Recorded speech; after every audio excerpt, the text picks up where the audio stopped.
start, when we stop, we gon' get it done. We gon' get it. We gon' get it. Hey, ahead of my time, and that's a race against my past. Whenever they clock me, that's 2000 on the dash. When it kinda tickles me, and every day I laugh. Yeah, you know we number one, and you don't need to ask. I got the magic, feel like I'm a greyhound looking at a rabbit. Finish line so close, I reach out and grab it. I only look back just to look at your reaction. Can't stop when we start, we get it done. Take no days off, we number one. Lace up these kicks, and we run. Like this, We gon' get it done. We gon' get it done. take no days off. We gon' get it done. Can't stop when we start. We gon' get it done. Start when we stop. We gon' get it done. Get it when we start. We gon' get it done. Hey, welcome back to another What If Wednesday. Happy Wednesday. Another What If Inner Circle preview show. You'll notice, again, I am by myself. Brandon here joining you from What If. Sean is absent, again, doing great things in the world with his other company, BevGraph, we've mentioned a few times on this show. They have a lot of really cool partnerships going on. And just a quick summary on BevGraph. So it is a sustainable, biodegradable packaging company at its essence. But what they're really out to do is disrupt the way we look at what we do in terms of our packaging and how that impacts the environment. And the moral story is they're saving the whales and the dolphins. So how could you not be behind that company? So I joke a little bit, but really they're doing amazing things over there and really, really cool partnerships that are taking place. That's what the meeting is about right now that Sean's in. Can't tell you who it's with just yet until contracts are officially signed, but then we're going to bring you behind the scenes and show you exactly how those deals got done. Let's just say they're with very, very big sporting leagues in this country. You definitely know and have probably attended games at. So you can extrapolate from there exactly what I'm talking about. But these are not small deals. And we're going to tell you the ins, the outs, how this stuff gets done, how you can do this in your business. And it's a real life live example. And it's not just some theory from a 21-year-old MBA grad who thinks they know how to grow your business. No, we're here to disrupt the way you think about your business. We're here to disrupt the way you think about the world and you see opportunities and possibilities because we are doing that in our businesses right now as we speak. So we're not bragging about that stuff. I am joining you from a very cold North Carolina office space here, and I'm excited to dive in. Got my hoodie on. Let's get all cozy and relax and dive right in. So let's recap where we've been the past few weeks and where are we going. So you've heard us talk about the harmonious business architecture. Harmonious is an acronym. We'll get to that in a second. We disrupt the traditional disciplines of business. So what we believe is there are 10 fundamental disciplines in business. Every single business, no matter how big, how small, how new, how old, you need to master these 10 disciplines. Without them, you will fail to some degree. You have to have these present in your business. You have to be measuring them. You have to be aware of them. And like we say, you have to master them in order to grow and scale effectively, or else you're just going to pull your hair out along the way. So these are what they're traditionally called. Things like strategic planning, project management, metrics and reporting, leadership. Those are boring names. We're not a boring company, but let's look at what these look like. So when we map them out, they look like this circle on the outside. And what we have here and what we've established at What If is it's not so much just knowing about them and measuring them and being aware that they exist and having these different silos. The way this map looks without the lines is that you have these 10 different departments, and that's what typically happens in business. You have siloed departments who don't talk to each other or sometimes hate each other and can't stand working together. Think about, I think the best example of this would be The Office, the TV show. I went to college in Scranton, Pennsylvania, which is where The Office was based. So I might be a little biased, but tell me that's not one of the funniest TV shows ever. Well, think about Michael and Toby. They couldn't stand each other. Michael, as the leader, hated HR. That's what Toby's role was. And if you think about this, that's really what happens in day-to-day business, whether it's at the Fortune 500 level or the small mom and pop on Main Street. You have this this constant fight and battle between different departments. Leadership can't stand HR, finance can't stand sales, sales can't stand marketing. And we're fighting with ourselves. So we're never really moving the same direction as a company. Now, the bigger the company, the more you can hide this dissonance between the different departments. The machine makes up for what it lacks. But on a smaller scale, as entrepreneurs and small business owners, the more these departments and disciplines are broken, the more they show up. If your sales and marketing department isn't humming along at full speed in a small business, well, that starts to show up really quickly. You all of a sudden can't make payroll this month, or you're having trouble paying your vendors. You're calling the electric company to hope they won't turn the lights off on you this month. These things start to show up really, really quickly. And often we don't look in the right places to understand why it's happening or how. So that's what we've put down on this chart here is you have these 10 silos traditionally, but the disruption here is how we look at them. And it says on the screen, the leverage is hidden in the links. How they all connect to each other is really what needs to be focused on.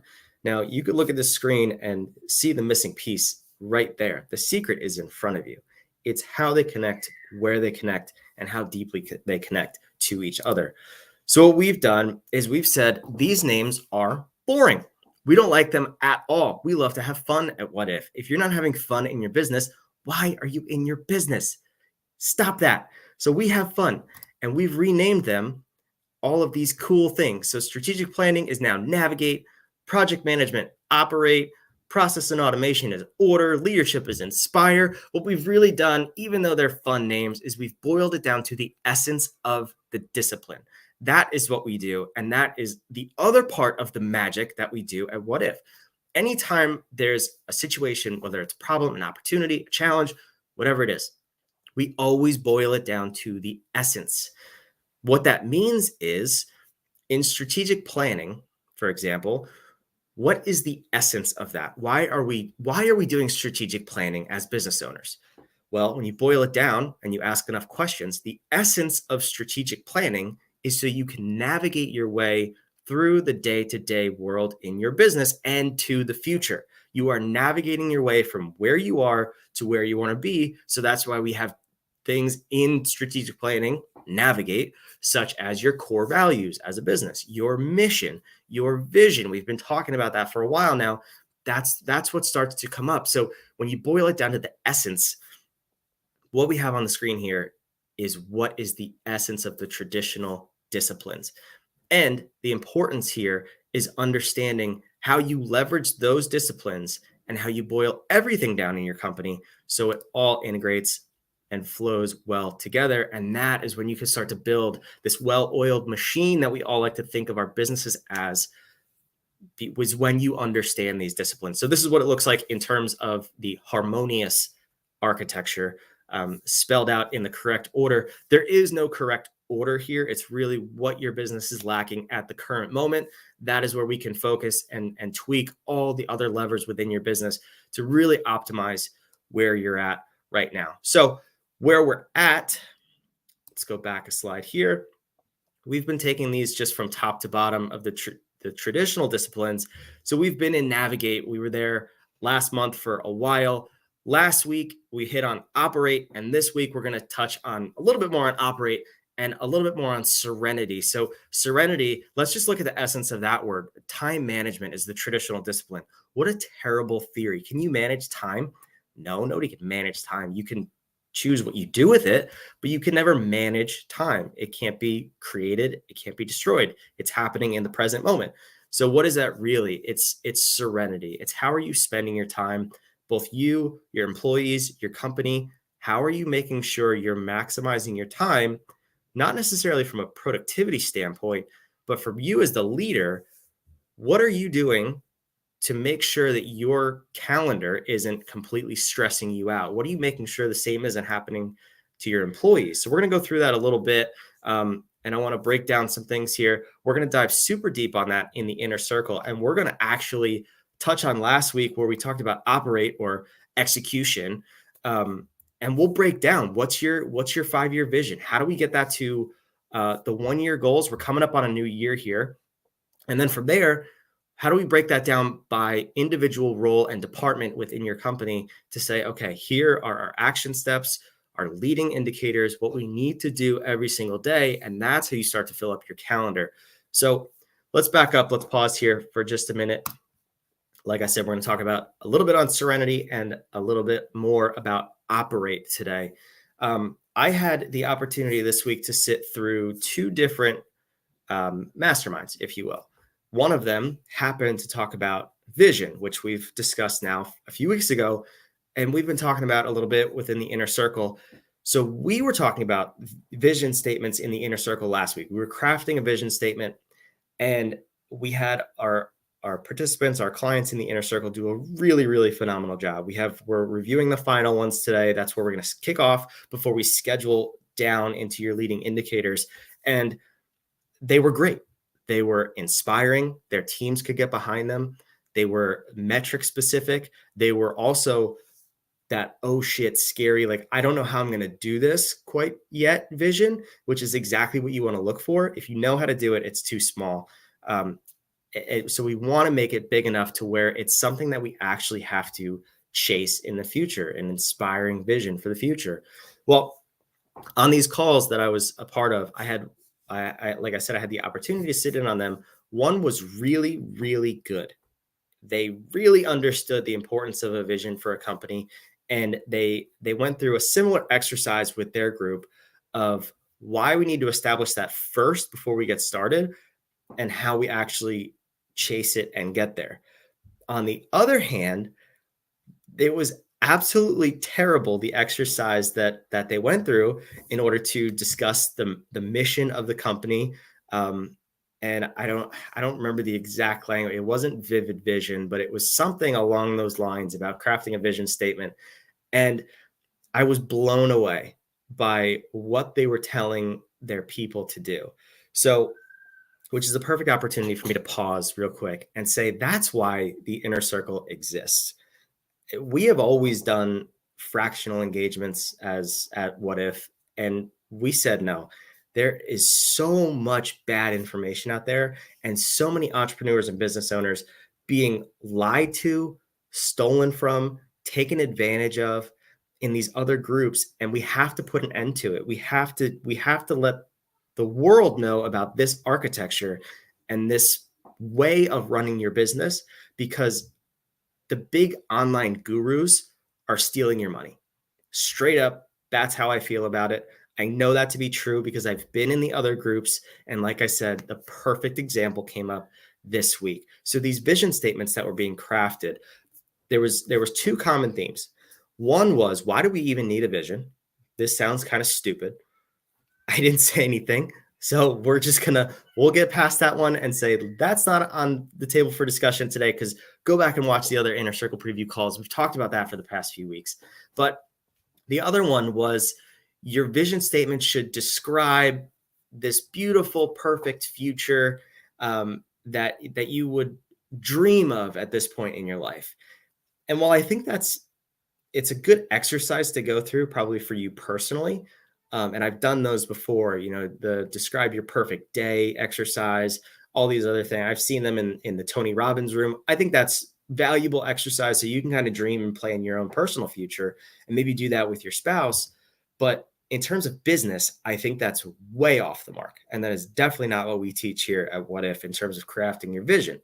And we'll get into why in just a few minutes. But they were going through and people were reading off their vision statements and they were being applauded for this stuff. And it was paragraphs upon paragraphs. One dude read one. It was probably like a full page on a Word document.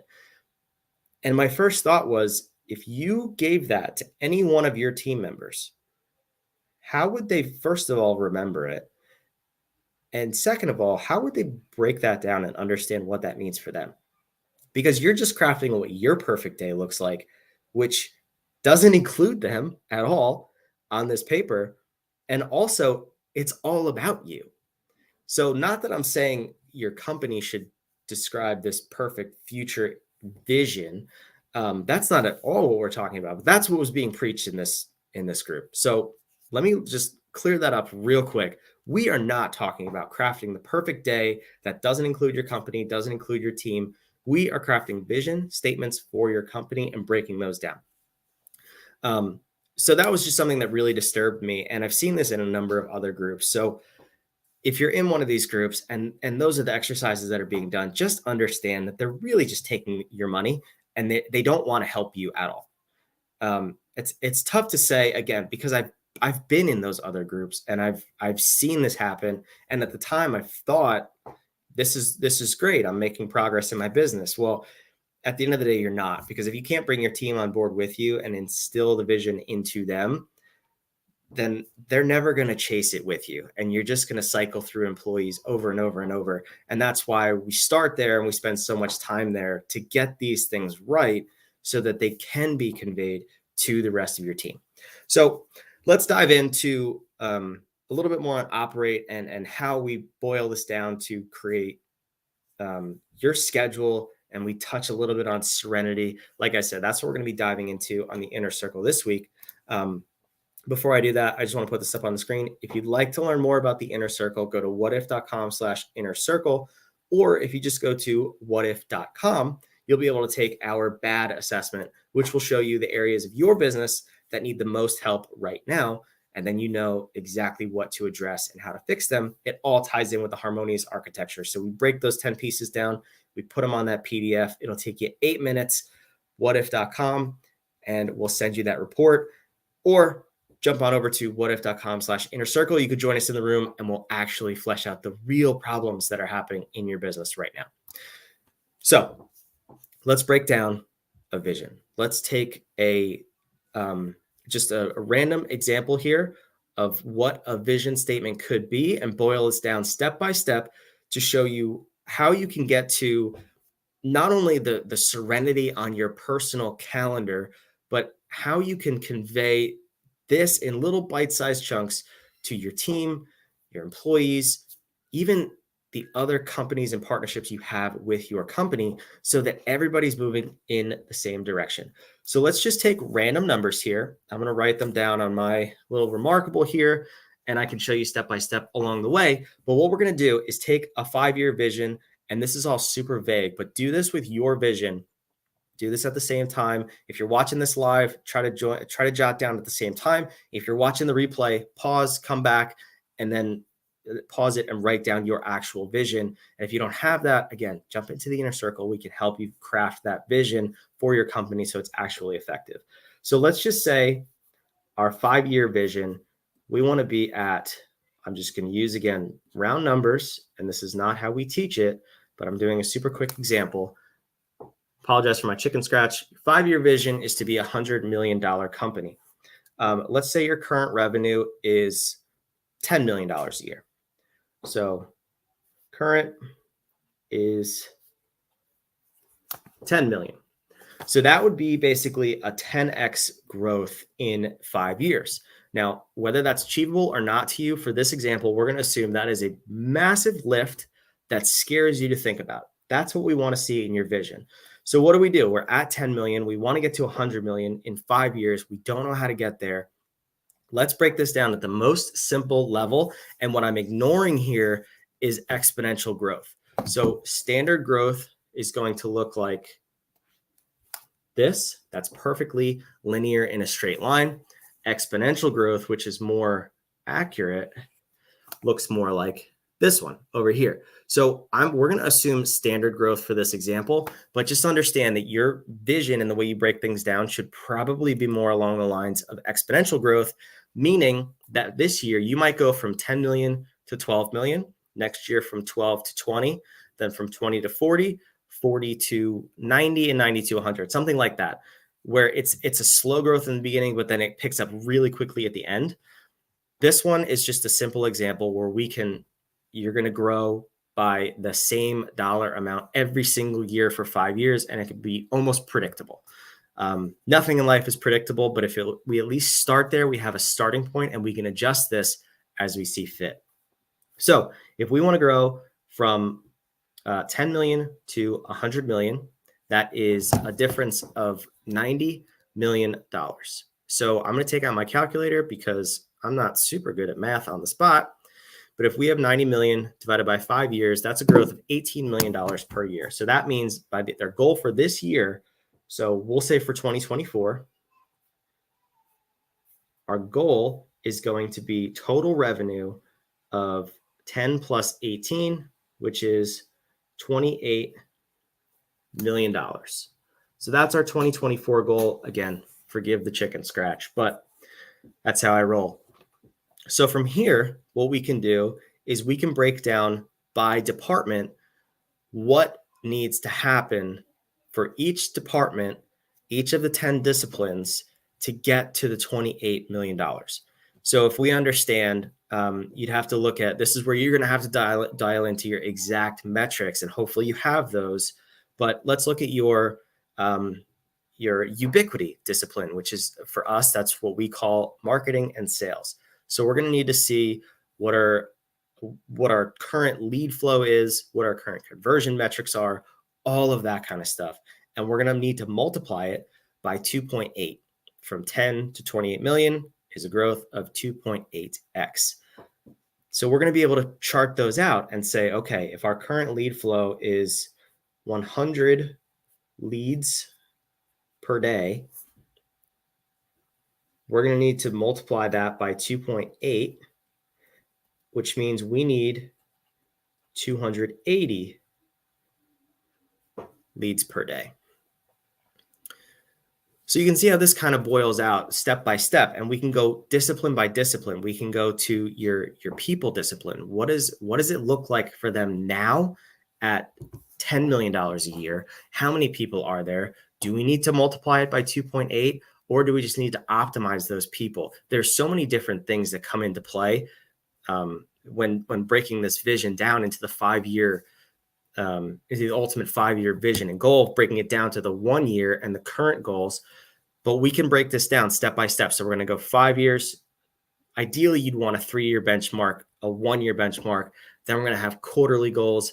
And we break things down. We use the 12-week year methodology, which essentially says that every 12 weeks, we're creating it as a year. So we have the opportunity to break these 5-year goals down into what are quarterly goals almost, and then you have a week in between for review and setting the new goals for the next 12 weeks. So ideally what happens is you can get as much done in 12 weeks, if done right, that you can in 1 full year. And we have 4 of those throughout the course of 1 year. So hopefully your big 5-year goal that you're scared to get to, we might even be able to do that in 5 quarters. That would be super aggressive, but nothing says that's not possible using the harmonious business architecture. So we can go further. So this year we need to get 100 leads per day.